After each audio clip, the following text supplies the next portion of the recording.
ഇന്ത്യക്ക് സ്വാതന്ത്ര്യം കിട്ടിയ ആദ്യത്തെ ഇലക്ഷനിൽ ഉപയോഗിച്ച ബാലറ്റ് ബോക്സ് നിങ്ങൾ കണ്ടില്ലല്ലോ. ഇതാണ് മക്കളെ, കണ്ടോളി.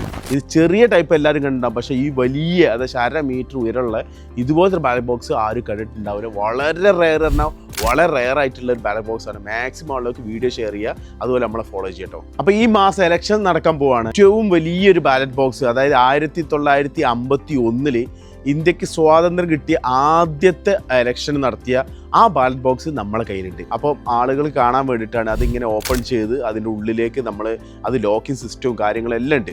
അപ്പോൾ 1951-52 ആ കാലഘട്ടത്തിൽ ആൽവിൻ എന്ന കമ്പനിയാണ് ഇത് ഇറക്കി. ഫസ്റ്റ് ആയിട്ട് ഇലക്ഷൻ നടക്കുമ്പോൾ ആൽവിൻ ഹൈദരാബാദിലൊരു കമ്പനിയാണ് ഇതിന് മേൽനോട്ടം വഹിക്കുന്നത്. അപ്പോൾ അവർ ഓൾറെഡി ഒരു വാച്ച് കമ്പനിയാണ്. അപ്പോൾ വാച്ച് കമ്പനി അതും ഇവർ രണ്ടും കൂടി ചെയ്തതാണ് ഈ ഒരു ഏകദേശം 21 ലക്ഷത്തോളം ബാലറ്റ് ബോക്സുകൾ ഇന്ത്യയിൽ നിർമ്മിച്ചിട്ടുണ്ട്. അതിൽ നിന്ന് കിട്ടിയ ബാലറ്റ് ബോക്സ് ആണിത്. അപ്പോൾ കാണാത്ത ആളുകൾ ഉണ്ടാവും. ഇതുപോലത്തെ കാഴ്ചകൾ കാണാൻ വേണ്ടി നമ്മളെ ഫോളോ ചെയ്ത് മാക്സിമം ആളുകൾ ഷെയർ ചെയ്യട്ടോ.